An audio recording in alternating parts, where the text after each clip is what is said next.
दोस्तों बहुत बहुत स्वागत है आपका मेरे चैनल पे। आज के इस वीडियो में हम लोग क्लास 10th का मंथली असेसमेंट नवंबर माह का जो है सिविक सब्जेक्ट वो देखने वाले हैं। तो आप देख सकते हैं पूरा मैंने 1 से 10 तक जो एमसीक्यू आया हुआ है इसका मैं ग्रीन करके रख दिया हूँ आंसर। तो आप इसका स्क्रीनशॉट ले सकते हैं जल्दी से। और हम लोग नेक्स्ट पार्ट में आप देख सकते हैं इसी पे आगे जाके मैं पूरा जो लॉन्ग आंसर है उसका आंसर करने वाला हूँ दोस्तों। तो आप सिंपल ही इसका स्क्रीनशॉट ले लें या तो फिर ऐसे ही आप देख के अपना आंसर बना सकते हैं दोस्तों क ख करके, ठीक है। तो चलिए हम लोग नेक्स्ट जो लॉन्ग आंसर है उसके आंसर के लिए मैं फिर आप लोग के सामने आऊँगा। तो बस जुड़े रहिए। देखते हैं 6 का घ है, 7 का ख, 8 का ख दोस्तों, 7 का घ और 9th का ग है दोस्तों। और फिर तो 11 नंबर क्वेश्चन देख सकते हैं दोस्तों कि क्या दिया हुआ है। बेल्जियम की जातीय बनावट के बारे में बताइए। जो लॉन्ग आंसर है तो इसका आंसर है दोस्तों कि बेल्जियम यूरोप का एक छोटा सा देश है जिसकी आबादी हरियाणा से भी आधी है, परंतु इसकी समाज की जातीय बनावट काफ़ी जटिल है। यहाँ रहने वाले 59% लोग डच बोलते हैं, 40% फ्रेंच बोलते हैं और बाकी 1% जर्मन बोलते हैं दोस्तों। इतनी भाषाई विविधता कई बार सांस्कृतिक एवं राजनीतिक झगड़े का कारण बन जाती है, परंतु बेल्जियम के लोगों ने एक नवीन प्रकार की शासन पद्धति अपनाकर इन सांस्कृतिक विविधताओं एवं क्षेत्रीय अंतरों से होने वाली आपसी मतभेदों को दूर कर लिया है। तो हम लोग 11 नंबर क्वेश्चन कंप्लीट कर चुके हैं। अब आते हैं 12 नंबर पे। तो 12 नंबर क्वेश्चन क्या बोल रहा है कि श्रीलंका में तमिल एवं सिंहली समुदाय के संबंध बिगड़ते क्यों चले गए। तो क्या बताना है दोस्तों कि श्रीलंका में तमिल और सिंहली जो समुदाय हैं उनके संबंध आपस में क्यों बिगड़े हुए थे। तो इसका आंसर हो जाएगा श्रीलंका में तमिल एवं सिंहली समुदाय के बीच सत्ता विभाजन की वजह से तनाव फैला हुआ था। तनाव फैला और दोनों के संबंध बिगड़ते चले गए, ठीक है। दोनों के संबंध बिगड़ते चले गए। श्रीलंका में सिंहली बहुसंख्यक हैं और तमिल अल्पसंख्यक। श्रीलंका के सिंहली समुदाय ने अपनी बहुसंख्या के बल पर शासन पर प्रभुत्व जमाने का प्रयास किया जिसमें निम्न है। तो क्या क्या प्रभुत्व स्थापित किया था वो देखना है दोस्तों। तो क्या है, तमिल भाषा की अवहेलना करते हुए सिंहली भाषा को देश का एकमात्र राजभाषा घोषित किया, ठीक है। तमिल भाषा को अवहेलना किया और सिंहली भाषा को एकमात्र देश का राजभाषा माना, ठीक है। उसके बाद क्या था, उसके बाद क्या बोला गया कि विश्वविद्यालयों में एवं सरकारी नौकरी में सिंहलियों को प्राथमिकता दी गई। बौद्ध धर्म को सरकारी संरक्षण दिया। तो ये 3 कारण थे जिससे सिंहली और तमिल के बीच टकराव संबंध खराब हुआ, ठीक है दोस्तों। फिर आपका 13 नंबर क्वेश्चन क्या है कि संघवाद से आप क्या समझते हैं। तो फेडरलिज्म आपको बताना, ठीक है। तो संघवाद जो है सरकार का वह रूप है जिसमें शक्ति का विभाजन आंशिक रूप से केंद्र सरकार और राज्य सरकार अथवा क्षेत्रीय सरकार के मध्य होता है। मतलब 3 सरकार होती है और उन लोग तीनों के बीच जब बंटवारा हो जाता है तो उसे संघवाद कहते हैं। ऐसे भारत में संघवाद है, ठीक है दोस्तों। संघवाद राजनीतिक तौर पर शक्ति को साझा करता है क्योंकि इसमें स्वशासन तथा साझा शासन की व्यवस्था होती है। उसके आगे मैंने फिगर बना के रखा है कि केंद्र देख सकते हैं, केंद्र सरकार, ठीक है। केंद्र सरकार, राज्य सरकार और क्षेत्रीय सरकार जब ये तीनों एक जगह मिलती है तो इसको फेडरलिज्म बोला जाता है, संघवाद। तो ये फिगर आपको कैसा लगा बताइए कमेंट करके। फिर 14 नंबर क्वेश्चन क्या बोल रहा है कि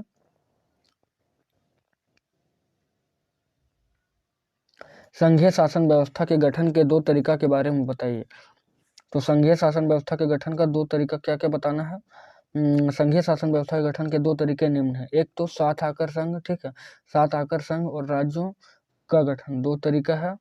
तो क्या क्या है, तो 7 आकर संघ में क्या है कि 2 या 2 से अधिक स्वतंत्र राष्ट्रों को एक साथ लाकर एक इकाई गठित करना, राज्यों का गठन और राज्य और राष्ट्रीय सरकार के बीच सत्ता का बंटवारा कर देना, प्रांतों को समान अधिकार मिलता है, केंद्र सरकार ज़्यादा ताकतवर होता है। फिर इसका 7 आकर संघ का उदाहरण है चीन अमेरिका, ठीक है, चाइना और अमेरिका। और इसका भारत, बेल्जियम और स्पेन। यहाँ तक हम लोग पहुंच चुके 15 नंबर क्वेश्चन। 15 नंबर क्वेश्चन बहुत ही इंपॉर्टेंट क्वेश्चन दोस्तों कि सत्ता की साझेदारी क्यों जरूरी है। तो इसका आंसर आप लोग लिखिएगा ऐसे, सत्ता की साझेदारी बहुत ही महत्वपूर्ण है क्योंकि सत्ता का बंटवारा होने से विभिन्न सामाजिक समूहों के बीच टकराव का अंदेशा कम हो जाता है।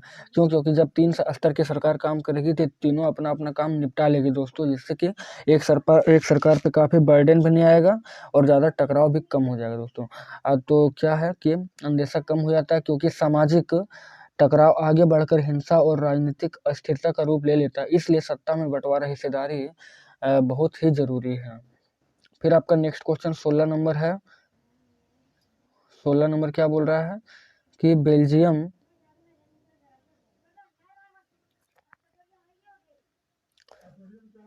बोल रहा है कि बेल्जियम में सत्ता की साझेदारी का वर्णन करें। तो बेल्जियम में सत्ता विभाजन के मॉडल की विशेषताएं हम लोग बनाएंगे आंसर। तो आंसर लिखिएगा फर्स्ट ये में पॉइंट पे कि शासन के शक्तियों का विभाजन केंद्र और राज्य सरकारों के बीच स्पष्ट रूप से कर दिया गया है। किसी भी मामलों में राज्य सरकार के केंद्रीय सरकार के अधीन नहीं है। ठीक है। फिर ब्रुसेल्स में अलग सरकार है जहाँ दोनों समुदाय का समान प्रतिनिधित्व है। थर्ड नंबर क्या है कि वहाँ के संविधान में स्पष्ट रूप से इस बातों की व्याख्या की गई है कि केंद्रीय सरकार में डच और फ्रेंच की भाषी मंत्रियों की संख्या समान होगी। ठीक है। फिर फोर्थ नंबर में क्या है कि बेल्जियम में केंद्रीय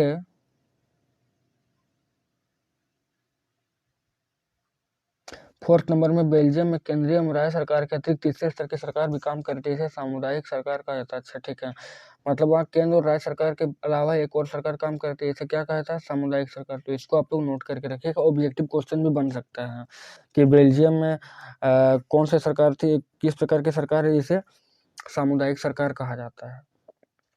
ठीक है। फिर 17 नंबर क्वेश्चन में क्या है कि भारत की संघीय व्यवस्था में संघ सूची, राज्य सूची और समवर्ती सूची का वर्णन करें। तो संघ सूची, यूनियन लिस्ट बोलते हैं इसको। तो इसमें केवल केंद्र सरकार कानून का निर्माण कर सकती है या राष्ट्रीय स्तर का विषय है, इसमें 97 विषय शामिल हैं। और संघ सूची जो यूनियन लिस्ट है, इसके प्रमुख विषय क्या क्या हैं? रक्षा, वैदेशिक मामले, युद्ध, संधि, बैंकिंग आदि। ठीक है। उसके बाद स्टेट लिस्ट में आते हैं। तो राज्य सूची क्या है? तो राज्य सूची में इसमें राज्य सरकार कानून बनाती है, राज्य का विषय है, इसमें 62 विषय हैं अभी, और इसमें कुछ विशेष परिस्थिति में राज्य की जगह केंद्र सरकार भी कानून बना सकती है। मगर अगर यहाँ पे कुछ स्थिति गड़बड़ होती है तो इसमें राज्य सरकार की जगह केंद्र सरकार भी कानून बना सकती है दोस्तों। इसमें क्या है प्रमुख विषय?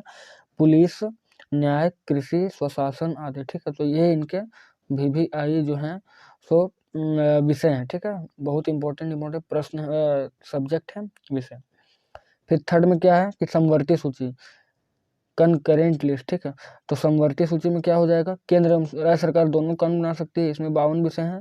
प्रमुख विषय क्या क्या? शिक्षा, विवाह, वन, न्यास आदि। तो शिक्षा में आप जान सकते हैं कि केंद्र और राज्य सरकार दोनों ही कानून बनाएगी। विवाह में भी जैसे विवाह सुप्रीम कोर्ट अभी हाल ही में देखे होंगे आपकी 21 एज कर दिया लड़कियों का, तो वो राज्य और केंद्र दोनों मिलकर यानी समवर्ती सूची उसका काम निपटाया है दोस्तों। तो आप इसमें बोल सकते हैं कि सुप्रीम कोर्ट जो है, सुप्रीम कोर्ट, ठीक है, ये आपका आ जाएगा समवर्ती सूची में, सुप्रीम कोर्ट। नेक्स्ट क्वेश्चन पे हम लोग चलते हैं। नेक्स्ट क्वेश्चन क्या है?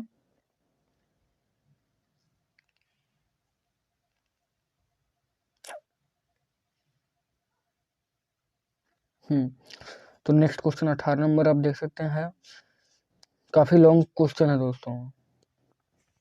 भारतीय संविधान में 1992 ईस्वी के संशोधन के तहत पंचायती राज व्यवस्था के किन्हीं 2 प्रावधान का वर्णन करें। 2 प्रावधान का वर्णन करने बोल रहा है। ठीक है। 2 प्रावधान का वर्णन करने बोल रहा है। तो इसमें हम लोग लिखेंगे कि 73वें संविधान के कारण पंचायती राज व्यवस्था में आए 2 प्रावधान निम्न हैं। पहला क्या है? त्रिस्तरीय बनावट। सभी प्रदेशों में पंचायती राज व्यवस्था का ढांचा त्रिस्तरीय है। पहली पायदान पर ग्राम पंचायत आती है। ग्राम पंचायत के दायरे में एक अथवा एक से ज़्यादा गांव होते हैं। बीच का पायदान मंडल का है, जिसे प्रखंड या तालुका कहा जाता है। सबसे ऊपर वाले पायदान पर जिला पंचायत का स्थान है। इसके दायरे मंजिले का पूरा ग्रामीण इलाका आता था। ठीक है। सेकंड में क्या हम लोग बोलेंगे? चुनाव। ठीक है। इलेक्शन को मानेंगे। तो पंचायती राज संस्थाओं के तीनों स्तर के चुनाव सीधे जनता करती है। हर पंचायती निकाय की अवधि 5 साल की होती है। संविधान के 73वें संविधान के 73वें संशोधन से पहले कई प्रदेशों में जिला पंचायत निकायों के चुनाव अप्रत्यक्ष रीति से होते थे और पंचायत संस्थाओं को भंग करने के बाद चुनाव कराने के संबंध में कोई प्रावधान नहीं था। ठीक है, तो आप ये इतना याद रखिएगा। फिर 19 नंबर में क्या है कि सत्ता के साझेदारी के किन्हीं दो रूपों की व्याख्या कीजिए। तो आधुनिक लोकतांत्रिक व्यवस्थाओं में सत्ता की साझेदारी के अलग अलग तरीके निम्न हैं। पहला नंबर क्या है अलग अलग तरीके में? पहला नंबर है सत्ता के बंटवारे का पहला रूप हमें सरकार के 3 अंगों विधायिका, कार्यपालिका, न्यायपालिका में सत्ता के बंटवारे में मिलता है। दूसरा है कि सत्ता के बंटवारे का दूसरा रूप हमें सरकार के विभिन्न स्तरों में सत्ता के बंटवारे में मिलता है। भारत में संविधान में केंद्रीय और राज्य सरकारों की शक्तियों को अलग अलग सूचियों में बांट दिया गया है। ठीक है, अलग अलग बांट दिया गया है। फिर आपका नेक्स्ट क्या है? 19 नंबर हो गया। हम लोग का 20 नंबर आते हैं। 20 नंबर पे क्या दिया हुआ है कि शासन के संघीय और एकात्मक स्वरूपों में क्या क्या मुख्य अंतर है उसे उदाहरण के माध्यम से स्पष्ट कीजिए।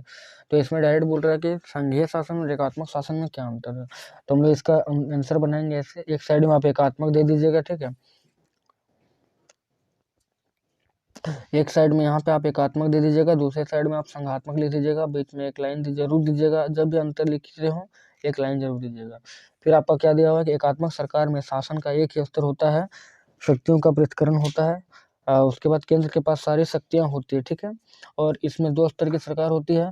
संघात्मक सरकार में शक्तियों का विभाजन केंद्र और प्रांत के बीच होता है। एकात्मक सरकार का उदाहरण आपका जापान है और संघात्मक का उदाहरण है भारत। ठीक है, संघात्मक का उदाहरण भारत है। उसके बाद क्या है थर्ड नंबर में कि एकात्मक सरकार छोटे देशों के लिए उपयुक्त है। ठीक है, एकात्मक सरकार जो है छोटे देश के लिए उपयुक्त है, संघात्मक सरकार बड़े देशों के लिए उपयुक्त है।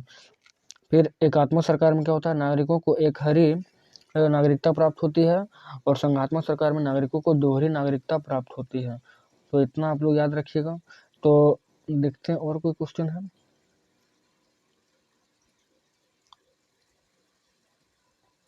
तो कंप्लीट हम लोग पहुंच चुके हैं दोस्तों, अपना असेसमेंट कंप्लीट करके 20 क्वेश्चन था। ठीक है, तो उम्मीद करते हैं कि वीडियो आपको अच्छा लगा होगा।